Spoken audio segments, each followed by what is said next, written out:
you show up with the president? John Dorsey, you missed it. Robin's leaving and we're sad. I just ready to show me. Please give it up for living now. Get it, put it out, keep it real. I'll see you guys. And his brother. From the 1 hour daycare center. Gotta get in there.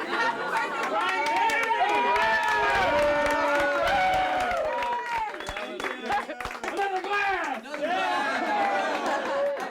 And some flowers. Don't be fucking afraid. Take a flower. Fucking great. Give me $1, right? Oh, man. Oh, well, let me go pack my truck. Robin, thank you so much. Be careful. Be careful tonight.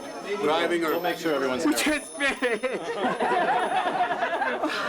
I should grow my hair back. And a witness protection program.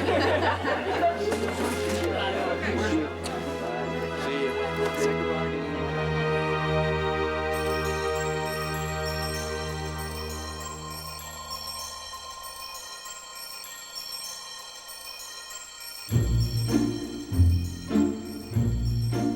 The idea for 1 Hour Photo came from my fascination that I can't really account for with those big 24-hour discount department drugstore emporia. There's something I was always attracted to about those places. They have this, there's a lot going on there. There's the music and the people shopping, the aisles of products, and it just seemed like an interesting, very American setting for some sort of film. And then, so I said, well, what would be the most compelling character that would work in a place like this? And as soon as it occurred to me that it's the 1 Hour Photo guy who sees the private moments of people's lives, suddenly like a whole 3-act thing flooded into my head when I thought of that character. Wow. As soon as he walked out on the set in full costume with the hair shaved and the weight he put on and all pale, and none of us could imagine anyone else playing beside the photo guy. Where's the food court? Which way?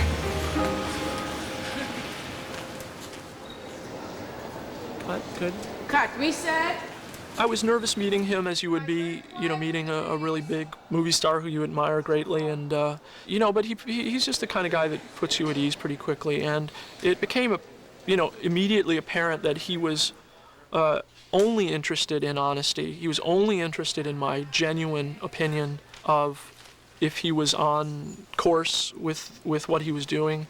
To have someone who's made 40-odd movies put that level of trust in you is incredibly inspiring.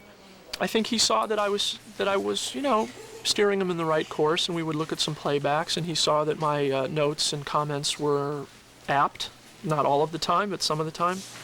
And cut, print that one more. A little bit quicker. One more. Because you kind of knew where she was. And Robin, Set. I think we're starting to Set. Yeah, this is time The to editor let was that go. telling me Guys. maybe you should. Yeah, tune right out. Yeah, I think that's becoming like losing for a while. Yeah, if not as always. Yeah. No, once in a while. Thanks, but save it. Okay. There wasn't a lot of direction per se, because I think we were just all in sync, and he had a very strong affinity for this character. Felt very like he understood him, which is a little upsetting, perhaps. I'll bet Brad cares about a plus .3. Are you fucking threatening me? You breaking my balls over a +3 blue shift? Next time you call me out here, that thing better be belching fire. Great, Larry. Thanks for your precision work. I've done movies all over the place. Studios expect for them to make money. Fooled you. But, it's this one, it's more the idea of trying to change the parameters. Sometimes you try and do something that, they don't expect. And really say, hey, here's something else. Will they go with it? I don't know. That's why I did it. Doesn't look like anything I've done. Doesn't feel like anything I've done before. And,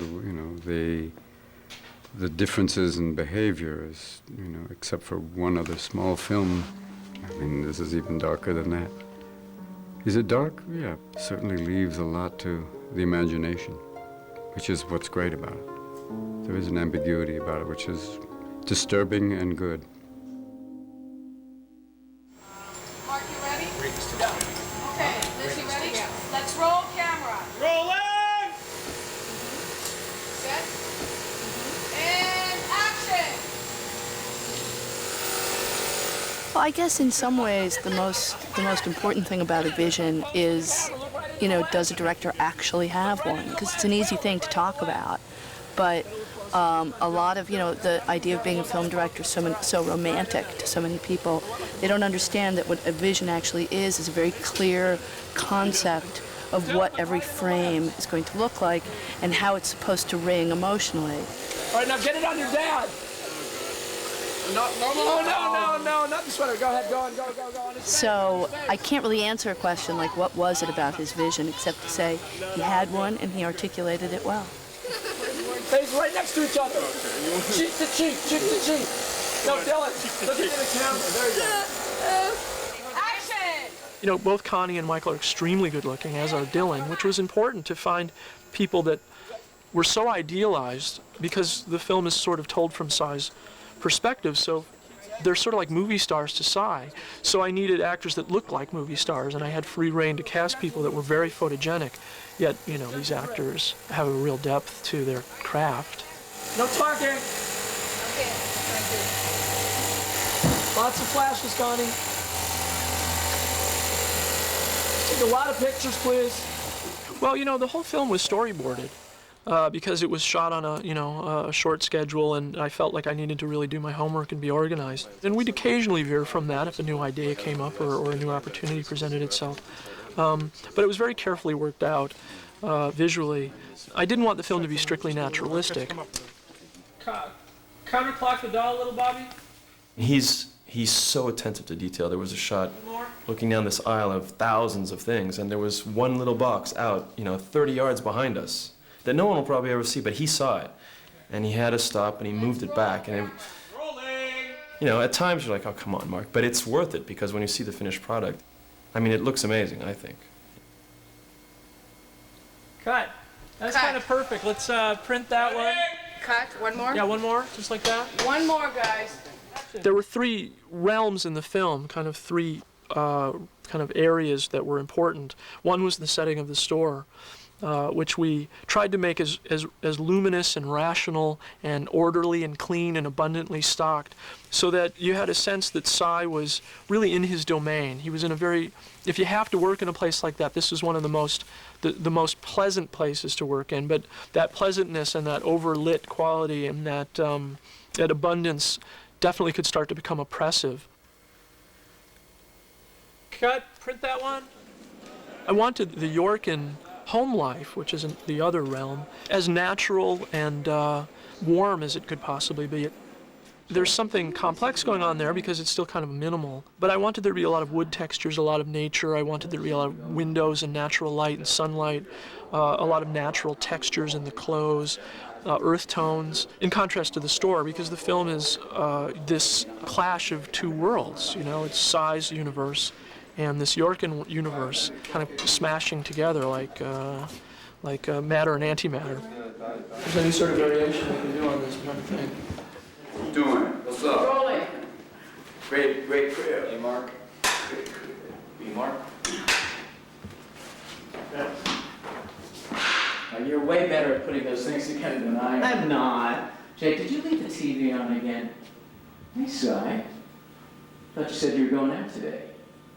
Uncle Cy, will you help me put this together? Cut. Good. Cut. That was definitely better.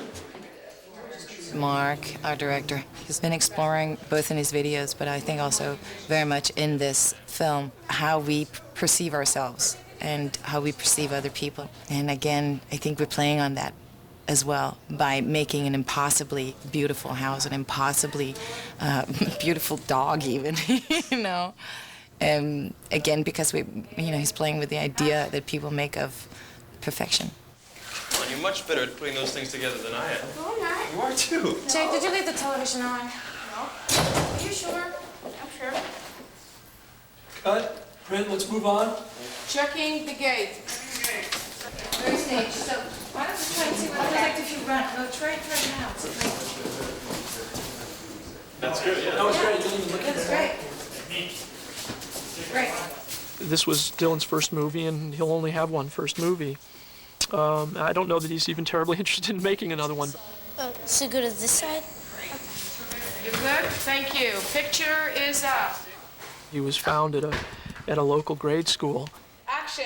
I don't normally like child performances in films because they often seem very phony or too polished. You know, there's a huge risk in casting someone with no experience because, you know, there's some craft involved and technique involved, but he's just a natural. Cut. One more.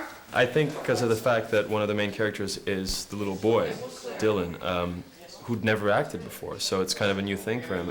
It was maybe an easier way to get into what we're trying to accomplish here, as opposed to saying, okay, we start rehearsal, start acting, Dylan, you know. So we just kind of one day got all these toys, and Connie, Dylan, and I, for those 2 hours, tried to be a family, unbeknownst to him, and it worked out because he completely got lost in what we were doing, and so that was really helpful for him to, you know, start trusting us. I don't want to play against you. You're too good. I think maybe Mommy and I'll have a game together. You know how long you took that time? You took a really long time. Do that with all the parts. Every time you have to answer a question, really, really take the time to think about it. You took a really long time. That was finally just the way I liked it. Okay. Okay, and action.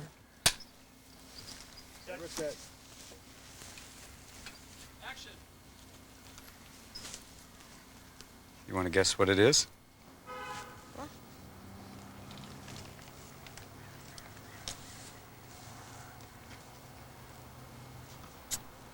What's wrong? It's the one you wanted, right? My parents, I'll come back in. Don't be afraid. Okay. All right. We'll talk in a moment. Hey. I got you. Hold on. All right, wait a minute. You see it? All right, Yeah. it's right here in my hand. Maybe what you want, you don't know. Okay, 1 second. Here we go. Dylan, boy, he's very good in the film, and he's a quiet, lonely kid in a way. He's a happy kid, but he's, you know, one of those introverted children who's thoughtful and sensitive, and he had the same affinity for Robin as Cy as the character was meant to. He felt he understood something about Cy that he couldn't necessarily articulate, and you could just see it in his eyes. And I think that, I think it improved Robin's performance. I think he would tell you the same thing.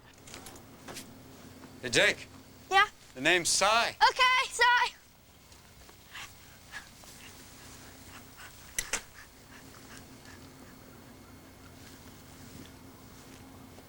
And cut. Very good. Cutting.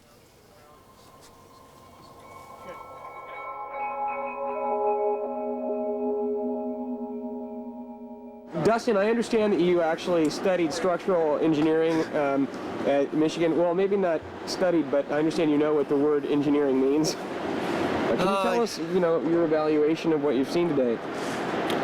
What I've seen today, John, is absolutely unacceptable. It's not quite sure what to think about this. Come in for a nice day's work in the morning, and there's gigantic buckles in our ceiling, wall, huge buckle in the cement. Unacceptable. It's my 13th movie, and never have I once encountered this John. I'm not quite sure what to think right now, and really, I'm just speechless. I'm a bit taken aback. I can see that. Hey, Jason, they need you inside. Copy that. I'm going to go inside and rectify the situation.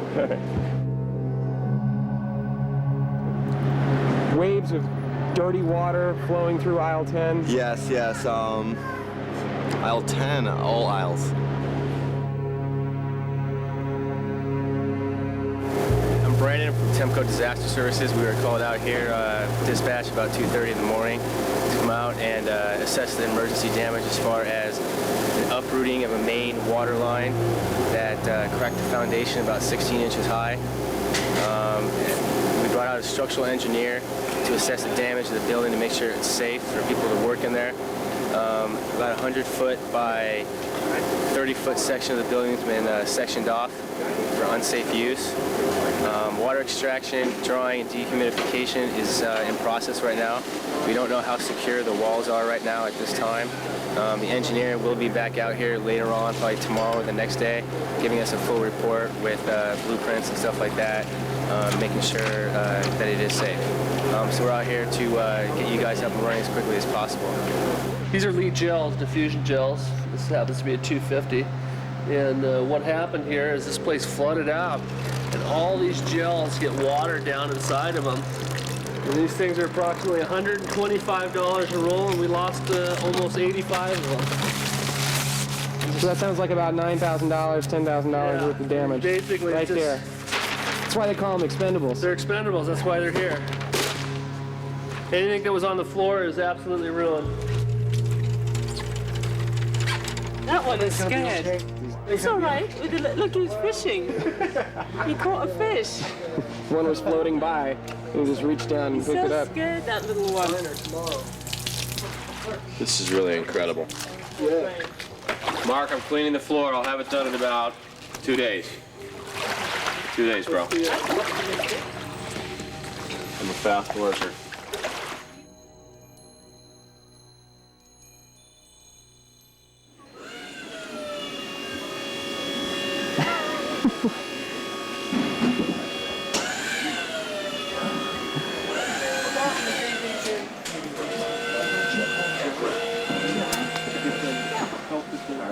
This has got to get filled in on the left. I think the Bissell things are okay. I'm not thrilled about this. Probably make the whole wall I fire. can see if it's feasible. Steve, if we want, Or maybe not the whole wall. It's just like, what I see. if I want this one, this one, this one, this one, this one, this one with burning building, can I? You can get these two. Patrick, remember to think about what you're shopping for.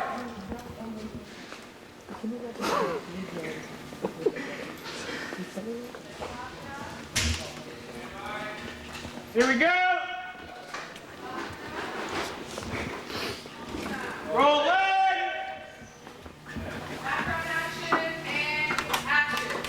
You're welcome, Yoshi.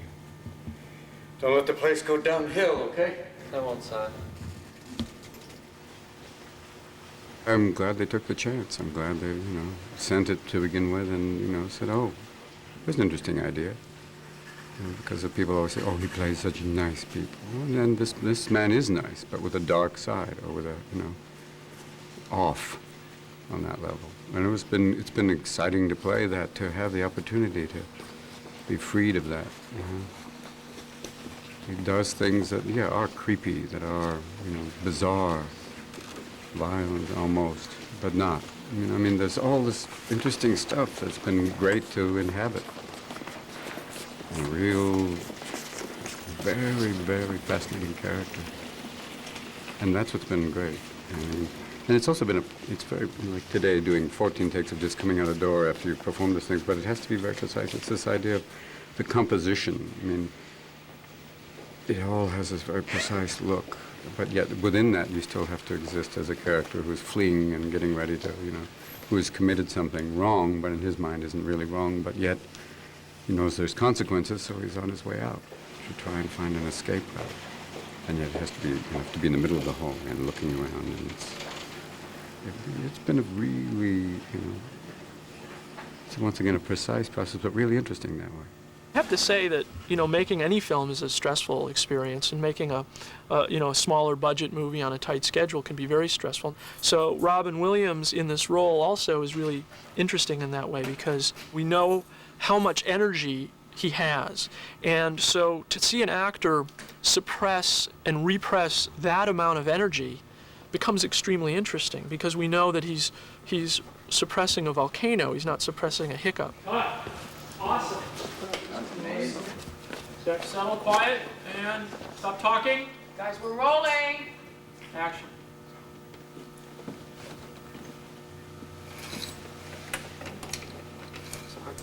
Ken? Still rolling. Ready? Don't rush it too much. Okay. Action.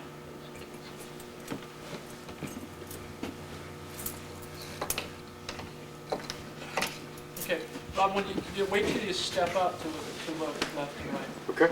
All right, and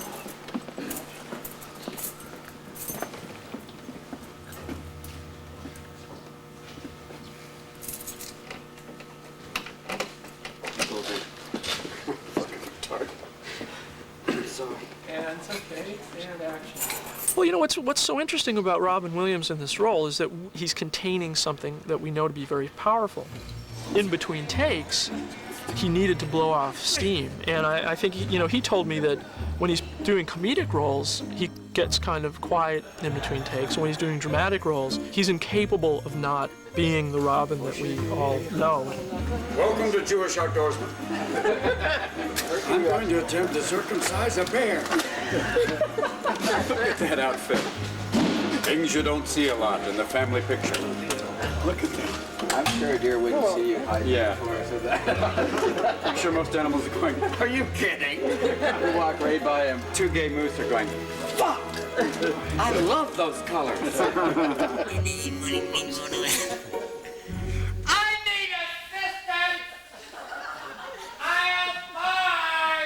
And of course, Robin was the king of improvisation and, ad-libbing, and it's very hard to keep a tight lip sometimes, especially for me, because I'm playing a character who's kind of somber and not very expressive, and sometimes, he says some of the craziest things during takes, and it's hard to keep it together, but that's the fun part. Hi, I'm Cy Parrish, the photo guy. It plays with the hard drive. I can't help you, it's not really my section, but you're Will Yorkin! Oh, hi, Cy Parrish. I develop all your family pictures. How are you? Phew, boy, you're here in the flesh. Woohoo! Not often I see you in here. Hi. Boy, you're here. It's you. It's really you. Woo! Woo! I've seen all your movies. Woo! Do that thing where you go. Oh my God. I love that thing where you played Beaver from Hell. That was a great movie. And then I would say, Robin, we really have to get going. And I usually had to do it because the AD was, weeping with laughter off in the corner and couldn't speak. You're sweating. You're sweating. Oh, that is the funny. And I would have to be the bad guy and say, Robin, we really have to shoot now. And he would say, okay, boss. And, we would say, roll camera, roll sound, put the slate in, and then boom, he would just shrink all of that energy back down into this contained, focused little, intense performance of Cy. And it was kind of a marvel to behold. Oh, excuse me, I need some help. I'm just trying to figure Well, this isn't really my section, but... Will Yorkin? Yeah? Cy Parrish. I do all of your family's photos. Here, I'll hit the L. All right, wait, Greg's gonna try one more time. I tried to go in with as few expectations as possible because I knew it was going to be a new experience. I surrounded myself with a lot of the people that I've been working with for years, in some cases a decade, on my music videos. So I was surrounded with very supportive people. I will say that even though I went in with no expectations, they were exceeded because I certainly didn't expect that I would be lucky enough to have someone like Robin Williams playing this role. Here's a man who's made 45 movies or something like that. There was never a single second where I got the impression that he was bored or phoning it in or wasn't excited. He brought a level of excitement to this that at times exceeded my own. It just felt like, how you would behave on your second movie. One more, guys. We're gonna go one more time. When I got into the editing room, and you start to see something that only the camera could see, that you can't even see with your naked eye on the set. And I saw that level of commitment and intensity and focus in his eyes, in the performance over the course of a year we spent editing this movie. And to this day, I'm amazed by that, and I'm really grateful for it. It was just inspiring to the whole crew. Well, baby? Sorry, we need your bags. I know, I'm taking them off. Jesus. That's like, hey, nice working with you. Everyone here is working for the same thing. I mean, sure ain't the cash, but they're all working for the idea that this thing is really, it fascinated all of us, Connie, myself, I think everyone involved in it, are, all kind of drawn by this character in this world and these images that we work so hard to create. And the precision combined with the kind of the other stuff, the dark side of it, makes it really interesting.